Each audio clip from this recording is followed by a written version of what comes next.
గజం కేవలం 23,000 రూపాయలతో 165 గజాల భూమి కేవలం 38 లక్షలు మాత్రమే. బంగారం ధరలు రోజు రోజుకు కొండెక్కి కూర్చుంటున్నాయి. పసిడి ప్రియులకు చుక్కలు చూపిస్తున్నాయి. సామాన్యుడు బంగారం కొనాలి అన్న ఆలోచననే విరమించుకునేలా చేస్తున్నాయి. త్వరలోనే 62,000 మార్కు చేరుతుంది బంగారం అంటున్నారు. ఇందులో నిజమెంత? అసలు దీనికి కారణాలేంటి? అందులో ఎక్స్పర్ట్ అయిన ఓం నమ శివాయ గారు ప్రస్తుతం మనతో పాటు ఉన్నారు. ఒకసారి ఆయన అడిగి తెలుసుకుందాం. సార్ నమస్తే అండి. నమస్తే అమ్మా. ఏంటి సార్ అసలు బంగారం ఆగకుండా పైకి పైకి పైకి ఎగబాగుతుంది బంగారం రేట్? అసలు కొనాలంటే భయపడిపోయే సిచ్యుయేషన్ ఉంది. ఇది త్వరలో 62,000కి చేరుకుంటుంది. కాదు అసలు ఇయర్ ఎండింగ్ వచ్చేసరికి ₹1,00,000 చేరుకుంటుంది అంటున్నారు. 10 గ్రాములు బంగారం అంత చేరుకుంటే అసలు ఎట్లా సార్?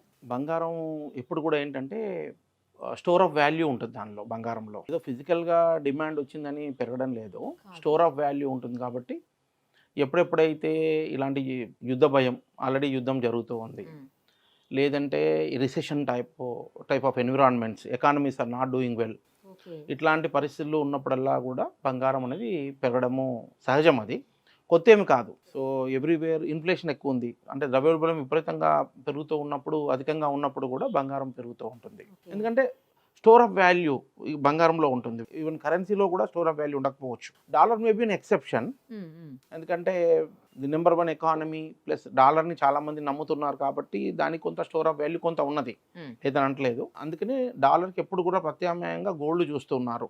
ఇంకా వేరే యూరో ట్రై చేశారు కానీ యూరో అంత సక్సెస్ అవ్వలేదు. రేపటి రోజున బహుశా ఇంకేదైనా కరెన్సీ లైక్ ఇండియా రూపీ ఏమన్నా వస్తే భవిష్యత్తులో మేబీ 10-20 ఇయర్స్లో దాని ప్రత్యామ్నాయం వస్తే అప్పుడు అలాంటి కరెన్సీ కూడా బాగానే ఉంటుంది. అసలు బంగారం రేట్లు ఇలా పెరుగుతూ పోతే దానికి రీజన్ మీరు చెప్పారు, ఓకే. కానీ అలా పెరుగుతూ పోతే కొనాలంటే భయపడిపోయే పరిస్థితి. ఎందుకంటే ఇన్వెస్ట్మెంట్ లాగా ఉన్న భావిస్తున్నారా జనాలు దీన్ని? గతంతో పోలిస్తే అంటే 21తో పోలిస్తే 22లో బంగారం పర్చేజ్ కూడా తగ్గిందని అంటున్నారు. నిజానికి మరి రేట్ల వల్ల తగ్గిందా, లేకపోతే మనకు కరోనా లాంటి ఎఫెక్ట్ వల్ల రెసిషన్ ఇవన్నీ ఉండి తగ్గిందా? అసలు ఏంటి సార్? మీరు చెప్పేది కరెక్టే అండి. 1000 టన్స్ పైన 2021లో ఇంపోర్ట్స్ ఉన్నాయి ఇండియాలో. లోపల డొమెస్టిక్గా కొంత స్క్రాప్ రావచ్చు, కొన్ని మనకి అన్అకౌంటెడ్ కూడా కొంత రావచ్చు. అందరు కూడా కొంత రావచ్చు. ఎందుకంటే ఇప్పుడు టూర్స్కి వెళ్ళిన వాళ్ళు 5 తులాలు 3 తులాలు తెచ్చే ప్రయత్నం చేస్తారు. సో రకరకాలుగా వస్తాయి. బట్ ఓన్లీ ఇంపోర్టెడ్ ఫిగర్ చూసినా నేను ఇండికేటర్ అనుకుంటే 1050 or 1060 టన్స్ ఉంటే 2021లో. లాస్ట్ ఇయర్ 2022 డిసెంబర్కి మీకు 700 టన్స్ అట్లా ఇంపోర్ట్స్ ఉన్నాయి. తగ్గింది క్లియర్లీ, ఒక 1/3 ఇంపోర్ట్స్ తగ్గాయి. రీజన్ ఏంటంటే మీకు ప్రైజ్ బాగా పెరిగినప్పుడు ఏమవుతుందంటే అంటే కన్జ్యూమర్స్ పర్చేస్ని తగ్గిస్తారు. న్యాచురల్ అది. ఎప్పుడైనా తగ్గితే కొనడానికి వస్తారు, బాగా పెరిగితే స్లో అవుతుంది, ఇంపోర్ట్స్ స్లో అవుతాయి. ప్లస్ కొంత డొమెస్టిక్ కూడా సేల్ రావచ్చు. ప్రైస్ బాగా పెరిగింది అనుకోండి, ఇప్పుడు 60,000 దగ్గరలో ఉంది, 45,000 కొన్నవాడు ఏం చేస్తాడు, అమ్మడానికి వస్తాడు. 50,000 కొన్నవాడు ఏం చేస్తాడు, అమ్మడానికి రావచ్చు. సో కాబట్టి ప్రైజెస్ ఎప్పుడైతే ఇట్లా బాగా పెరుగుతాయో అప్పుడు మీకు ఇంపోర్ట్స్ అనేది బాగా ఎఫెక్ట్ అవుతాయి. డొమెస్టిక్ సేల్స్ కూడా ఎఫెక్ట్ అవుతాయి, బంగారం సేల్స్ కూడా ఎఫెక్ట్ అవుతాయి. సో అంటే గోల్డ్ ఫిజికల్ కొనే వాళ్ళు ఎవరంటే ముఖ్యంగా చూస్తే ఇండియన్స్, మెయిన్గా ఇండియన్స్. మనం పెళ్ళిళ్ళని, ఫంక్షన్లని, బర్త్డే అని ప్రతి అకేషన్కి బంగారం కొనాలి. సౌత్ ఇండియన్స్ మరీ ఎక్కువ కొంటారు. ప్రతి అకేషన్కి కొనే ప్రయత్నం చేస్తారు. అందులో లేడీస్ ఇష్టపడతారు, మహా ఇష్టపడతారు. ఫస్ట్ ప్రయారిటీ దేనికి అంటే బంగారంలో పెట్టండి పెరుగుతూనే ఉంటుంది అని చెప్పి సలహా ఇస్తారు కూడా. That's fine. అంటే గోల్డ్ అనేది అంటే అవినాభావ సంబంధం ఉంది మనకి. ప్లస్ మనం చూసినా కానీ బంగారం అనేది సువర్ణం అంటాము, మంగళం అంటాము కొంటే. సో అలాంటి సెంటిమెంట్ కూడా ఉంది. ప్లస్ ఇంట్లో గృహిణులు ఇష్టపడతారు కాబట్టి, ఆడపిల్లలు కూతుర్లు ఇష్టపడతారు కాబట్టి, సో న్యాచురల్గా హెడ్ ఆఫ్ ది ఫ్యామిలీ కొనియాల్సి వస్తుంది. సో అదే జరుగుతూ ఉంది. సో ప్రైస్ పెరిగినప్పుడు కొద్దిగా సేల్స్ అనేది, కొద్దిగా పర్చేస్ అనేది తగ్గుతాయండి. That is for sure. త్వరలోనే 62,000కి చేరుకుంటుంది బంగారం 10 గ్రాములు అంటున్నారు. ఇప్పుడు ఆల్మోస్ట్ 59 వరకు ఉంది. నిజమా సార్? అలా అవకాశం ఉందా? అంటే 62 రావడానికి అవకాశాలు అధికంగా కనపడుతున్నాయండి. కానీ టైం అనేది ఎప్పుడనే చెప్పలేం. త్వరలో అంటే అది నెల అవ్వచ్చు, 3 నెలలు అవ్వచ్చు, 6 నెలలు అవ్వచ్చు, వి డోంట్ నో. బట్ ఒకటి మాత్రము నిజమండి, ఒకవేళ 62 క్రాస్ అయి నిలబడగలిగితే మాత్రం, అక్కడ స్ట్రాంగ్గా నిలబడగలిగితే మాత్రం అప్ సైడ్ మీరు మినిమం 6,000, హయ్యర్ సైడ్ 12,000. అమ్మో.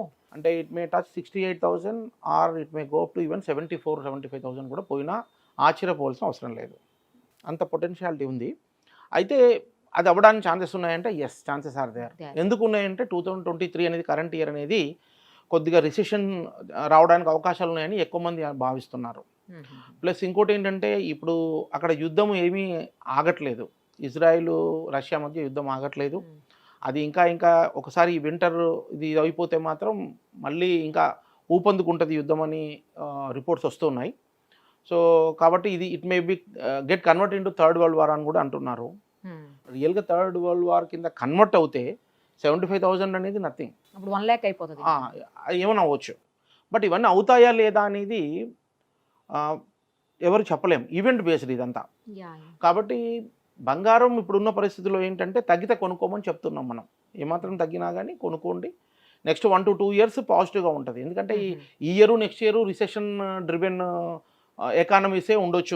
ముఖ్యంగా అమెరికా లాంటివి, తర్వాత యూరోజోన్, ఇవన్నీ కూడా రిసెషన్ ఎఫెక్ట్ బాగానే ఉండేట్టుగా కనబడుతుంది. బట్ 100% ఫుల్ ప్రూఫ్గా మాత్రం ఎవ్వరూ చెప్పలేమండి. సో ఇప్పుడున్న పరిస్థితులు మనం అనలైజ్ చేస్తే ఛాన్సెస్ ఆర్ హై అని చెప్పగలుగుతాం.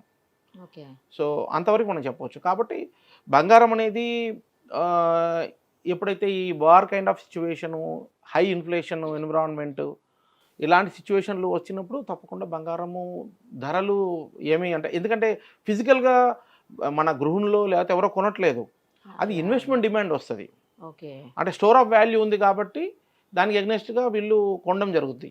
ఎందుకంటే వాళ్ళ ఇన్వెస్ట్మెంట్స్ ఇందులో పెట్టుకోవడం వల్ల అంటే లాస్ అవ్వదు, మా ఇన్వెస్ట్మెంట్ వాల్యూ ఎంతో కొంత పెరుగుతుంది. స్టోర్ ఆఫ్ వాల్యూ కోసము కొనేవాళ్ళు అంటే హై లెవెల్లో ఇన్వెస్టర్లు రావచ్చు, ఇంటర్నేషనల్గా కొనేవాళ్ళు రావచ్చు, ఎవరైనా రావచ్చు. లేదా కొన్ని గవర్నమెంట్స్ ఒకవేళ ఇంకా పెరిగట్టుగా ఉంది, పరిస్థితులు బాగాలే ఉంటే ఫిజికల్ గోల్డ్ కొంతమంది కొనొచ్చు కూడా, దేశాలు కూడా కొనొచ్చు. ఇండియా అయితే కంటిన్యూస్గా కొంటూ ఉంది. ఎస్పెషల్లీ మోడీ వచ్చాక కంటిన్యూస్గా ఈజ్ బయింగ్ ఫిజికల్ గోల్డ్ అండి. ఎప్పుడైతే ఫిజికల్ గోల్డ్ అక్యుములేట్ చేస్తారో మన రూపీకి కూడా స్టెబిలిటీ రావడానికి అవకాశాలు ఎక్కువ ఉంటాయి. సో అంటే ఇప్పుడు రెండింటి మీద ఇదివరకు ఏంటంటే ఎంత రిజర్వ్స్ ఉన్నాయి బంగారం రిజర్వ్స్, దాని తగ్గట్టుగా మీ కరెన్సీ లింక్ అయి ఉండేది ఇదివరకు. అది డీలింక్ అయిపోయింది, చాలా రోజులు అయిపోయింది, డీలింక్ చేసేసారా, చాలా రోజులు అయిపోయింది అది. కానీ ఇప్పుడు అల్టిమేట్గా చూస్తే ఇది ఫండమెంటల్ ఇది కాబట్టి ఫినామినాలా తయారైంది. ఫండమెంటల్ ఫినామినా ఇట్లా గోల్డ్ మన నిల్వలు ఎంత ఉంటే అంతనే కరెన్సీని ప్రింట్ చేయాలి అనేది. అంటే మన దేశం ఎలా క్యాలిక్యులేట్ చేస్తుందో మనకు తెలియదు. అది మనం ఎక్కడ అఫీషియల్గా ఎక్కడ అనౌన్స్ చేయలేదు. కానీ ఆల్వేస్ గోల్డ్ అనేది స్టోర్ ఆఫ్ వాల్యూ ఉంది కాబట్టి దేశాలు కూడా కొనే ప్రయత్నం చేయొచ్చు. బట్ ఏదేమైనా పాజిటివ్ ఉంది. మనం అదేదో చెప్పేస్తే ₹1,00,000 అయిపోద్దని కళ్ళలు వద్దమ్మా. 1,00,000 అవుతుందో కాదో నాకు తెలియదు. బట్ పాజిటివ్గా అప్ సైడ్కి ట్రెండ్ అయితే ఉంది. బట్ ఎనీ కరెక్షన్ ఉంటే మాత్రం నెక్స్ట్ 1-2 yearsలో మీ అవసరాలు ఉంటే మాత్రం టు దట్ ఎక్స్టెంట్ కొనుక్కోవడం మనం సలహా ఇస్తున్నాం. ఇప్పుడే 1 or 2 ఇన్స్టాల్మెంట్స్ కొనుక్కోవడం మనం సలహా ఇస్తున్నాం.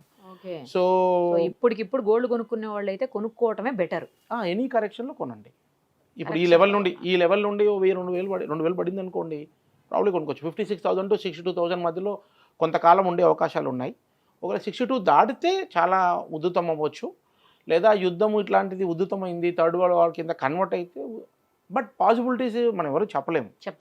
రేపటి రోజున ఏదో పాజిటివ్ థింగ్ జరగచ్చు, రష్యాకి జరగకపోవచ్చు. ఇప్పుడు ఇంత లాంగ్ అయింది కాబట్టి గ్యాప్ అనేది 2 దేశాల మధ్య పెరిగిందని అనుకుంటున్నాము. చూస్తే అంత ఈజీగా ఎవరు ఇన్వాల్వ్ అయినా ఆగేటట్టు కనబడట్లేదు. సో కంటిన్యూస్గా ఇప్పుడు ఇంత ఇబ్బంది పడుతున్న యూకే కూడా వాళ్ళ ఎకానమీ సఫర్ అవుతుంటే కూడా they are trying to support Ukraine. అవసరం లేదు వాళ్ళు, బట్ దే ఆర్ డూయింగ్. ఎందుకంటే ఇక్కడ ఏంటంటే యుగోస్ ఆర్ ప్లేయింగ్, బేసిక్గా యుగోస్ ఆర్ ప్లేయింగ్. సో ఎవరో ఒకరు తగ్గాలి వెనక్కి. అది పరిస్థితి కనబడట్లేదు, కంటిన్యూ అవుతుందేమో అన్నట్టుగానే భయంగానే ఉంది. 2023 రిసెషన్ వర్రీస్ అయితే చాలా ఉన్నాయి. సో ఇమ్మీడియట్గా కాకపోయినా మేబీ 6 months తర్వాత we may feel the tremors. 6 months 1 year already ఇప్పుడు జాబ్స్ అన్ని యూఎస్లో బాగానే పోతున్నాయి, ఇండియాలో కూడా కొంత జాబ్స్ పోతున్నాయి. Things are not all right. So inflation అంటే ఇంట్రెస్ట్ రేట్స్ ఆర్ హై ఇండియాలో. ఈవెన్ యూఎస్లో కూడా మీరు హౌసింగ్ లోన్ 2% దొరికేది ఇప్పుడు 7.5-8% రీచ్ అయిపోయింది యూఎస్లో. So everywhere interest rates are high, inflation is high. So things are not all right. So అట్లాంటి పరిస్థితుల్లో డెఫినెట్గా గోల్డ్ అనేది ఇన్వెస్ట్ చేస్తూ ఉంటారు. అంటే వాళ్ళ పోర్ట్ఫోలియో కొంత పోర్షన్, మొత్తం అంతా కొనడానికి మీకు అంత పెద్ద కమాడిటీ కాదు అది, మీకు ఎంత అంటే అంత దొరకదు. అది కూడా కరెక్ట్. కాబట్టి కొంత అమౌంట్ పెడుతూ ఉంటారు. సో అదే జరుగుతుంది ప్రస్తుతానికి. ఒక్క విషయం చెప్పండి, యూజువల్గా ఎప్పుడు కూడా పెరుగుతూ పెరుగుతూ పోతుంటది తప్ప ఈ పెరిగిన స్థాయిలో ఎప్పుడు తగ్గదు, ఎందుకని గోల్డ్ అసలు? అంటే అది తప్పమ్మా. ఎందుకంటే మనం మెయిన్గా బంగారం పెరిగింది ఎందుకు పెరిగిందంటే because of rupee depreciation. Only dollar టర్మ్స్లో చూస్తే పెద్దగా అంతగేం పెరగలేదు. రూపీ డిప్రిషియేషన్ మూలాన మీకు బాగా రూపీలో పెరిగి, అంటే రూపాయి టర్మ్స్లో చూస్తే బాగా పెరిగినట్టు అనిపిస్తుంది. రూపాయి పతనమే మనకు బంగారం రేటు పెంచుతోంది. నేను చిన్నప్పుడు చూశాను $1 ₹8 అమ్మా, ఈరోజు 80, 10 times వెంట up only because of rupee depreciation. అంటే ఎంత చూడండి మీరు, 80,000 బంగారం ఇప్పుడు 60,000ది 6,000కు దొరుకుతున్నట్టు కదా. ఒకవేళ కనుక మనము $1 ₹8లో కనుక మెయింటైన్ చేయగలిగితే దేశం గవర్నమెంట్ అట్లీస్ట్ 20-25 20 ఉన్నా కానీ 1/4. సో మేజర్ డిప్రిషియేషన్ అంటే మేజర్ అంటే గ్రోత్ ప్రైస్ వైజ్ మీకు రావడానికి కారణం రూపీ డిప్రిషియేషనే, మెయిన్గా రూపీ డిప్రిషియేషనే. అంటే నరేంద్ర మోడీ వచ్చాక కొంత ప్రయత్నం చేస్తున్నాడు. Economy definitely compare to other countries చూస్తే డెఫినెట్గా బాగా చేస్తుంది మంది. బట్ స్టిల్ ఇప్పుడు ఎఫ్ఐఎస్ మీద కొంత డిపెండ్ అయ్యి ఉంది కాబట్టి ఎఫ్ఐఎస్ కొంత అమ్ముతున్నారు, వాళ్ళు సెల్లింగ్ ఉంది కాబట్టి రూపీ పెద్ద తగ్గన అంటే కిందికి రావట్లేదు. సో ఎఫ్ఐఎస్ రేపటి రోజున రియలైజ్ అయ్యి మళ్ళీ రీఇన్వెస్ట్ చేశారనుకోండి ఇండియాలో, అలాంటప్పుడు మళ్ళీ రూపీ తగ్గే అవకాశం ఉంటుంది. బట్ ఏదేమైనా ఇప్పుడు ఈ రూపీ అన్నారు, డిజిటల్గా రూపీ అంటున్నారు, రకరకాలుగా లాంచ్ చేశారు కదా ఇండియన్ గవర్నమెంట్. ప్రత్యామ్నాయంగా రూపీయే ప్రత్యామ్నాయంగా ఉండాలి రేపటి రోజున అని ప్రయత్నం చేస్తున్నారు. ఇవన్నీ లాంగ్ టర్మ్లో మనకి బెనిఫిట్ ఇవ్వచ్చు. అలాంటప్పుడు రూపీ 80 నుండి కరెక్ట్ అవ్వచ్చు. We don't know. అంటే ఇప్పుడు ఒక సాధ్యం అవుతుందేమో అని ఒక చిన్న ఆశ ఉంది. అవుతుందని ఎవరు కన్ఫర్మేషన్ ఏమి లేదు మనకి ఇప్పటివరకు. దెర్ ఈజ్ సమ్ ఛాన్స్, రేపు తగ్గవచ్చు, రేపు 60 అవ్వచ్చు, 50 అవ్వచ్చు అని ఒక చిన్న అవకాశం ఉంది, ఇవన్నీ చేస్తున్నారు కాబట్టి అని అనిపిస్తుంది. అట్లా అయినప్పుడు ఆటోమేటిక్గా గోల్డ్ కూడా తగ్గుతుందా? తగ్గుతుంది. అట్లా అయినప్పుడు తగ్గుతుంది, ఆటోమేటిక్గా తగ్గుద్ది. బట్ ఏదైనా కానీ ఇట్స్ ఎ కాంబినేషన్ కదమ్మా. ఇప్పుడు కేవలం రూపీ అనేది కొంతవరకు, బట్ అదర్ ఫ్యాక్టర్స్ కూడా ఉన్నాయి కదా, కాంబినేషన్ ఆఫ్ దట్ జరుగుతుంది. సో ఇన్వెస్టర్స్ లేదా ఎమర్జెన్సీ ఉండి లేదా బాగా అవసరం ఉండే వాళ్ళు మాత్రం కొనుక్కోవటమే కరెక్ట్, అంతే కదా? డెఫినెట్గా అండి. ఎందుకంటే నెక్స్ట్ 1 to 2 years రిక్వైర్మెంట్స్ మాత్రం కొనుక్కోవడం మంచిదమ్మా. ఎందుకంటే things are not all right, పరిస్థితులు బాగాలేవు. మనకు కనబడిన గ్లోబల్ మార్కెట్స్ చూసినా కానీ, లేకపోతే ఈరోజున్న పరిస్థితి చూసినా కానీ గ్లోబ్లో కొంచెము అంటే నెగిటివ్ సైడ్ పోవడానికే అవకాశాలు ఎక్కువ కనపడుతున్నాయి. కాబట్టి which is very very favourable to gold. కాబట్టి ఎనీ కరెక్షన్ 56 to 62 మధ్యలో జరుగుతూ ఉంది ఇప్పుడు. ఎనీ కరెక్షన్ నియర్ టు 56-57 దగ్గరికి వస్తే కొంత డెఫినెట్గా కొనుక్కోవచ్చు. ఫిజికల్ అవసరాల వరకు తప్పకుండా కొనుక్కోవడానికి మొగ్గు చూపడం మంచిదండి. స్పెక్యులేటివ్ అంటారా, అది 62 దాటినాక కొనవచ్చు. స్పెక్యులేషన్లో నేను కొంటాను అంటే 62 దాటి కొంచెం స్ట్రాంగ్గా ఉంది అనుకుంటే పోతుంది, స్ట్రాంగ్గా ఉంది అనుకుంటే దెన్ ప్రాబ్లీ అక్కడ ఒక 20% హైక్ కూడా వచ్చే అవకాశాలు ఉన్నాయి. కానీ జనరల్గా 10 గ్రాములు 20 గ్రాములు 30 గ్రాములు అంటే పెద్దగా డిఫరెన్స్ రాకపోవచ్చేమోలే కదా సార్. ఒకవేళ తగ్గినాయి అనుకున్నా 56కి వచ్చింది అనుకున్నా 2-3 వేలు 10 గ్రాములు 2-3 వేలు తేడా వస్తుంది, మొత్తంగా కలిపితే ఒక 10,000 తేడా వస్తుంది. బట్ పెద్ద మొత్తంలో కొనే వాళ్ళకి ఇన్వెస్ట్మెంట్ పర్పస్లో ఉన్న వాళ్ళకి మాత్రమే మీరు చెప్పేది బాగా వర్కౌట్ అవుతుంది అనుకుంటా. అంటే గృహిణులు ఎలా ఆలోచిస్తారమ్మా, అది చిన్న వస్తువు అయినా కానీ అది ₹20 పెట్టి హస్బెండ్ కొనుక్కొచ్చాడు అనుకోండి, అదేంటండి మొన్నే కొన్నా నేను ₹12 కొన్నా, మీరు 20 ఎక్కువ పెట్టారు అంటారు. దట్ సైకలాజికల్గా వాళ్ళకి ఆ ఫీలింగ్స్ ఉంటాయి. కాబట్టి కరెక్షన్లో కొనుక్కుంటే ఏంటంటే దే ఫీల్ మంచి రేట్లో కొన్నాను ఒక సాటిస్ఫాక్షన్. ఇప్పుడైతే డబ్బు ఖర్చు పెట్టి తర్వాత రేట్ తగ్గింది అనుకో కొన్నాక దే మే ఫీల్. సో కాబట్టి నేను చెప్తున్నాను జనరల్గా కొద్ది కరెక్షన్లో తీసుకుంటే will be comfortable. Thank you అండి, థ్యాంక్ యూ సో మచ్.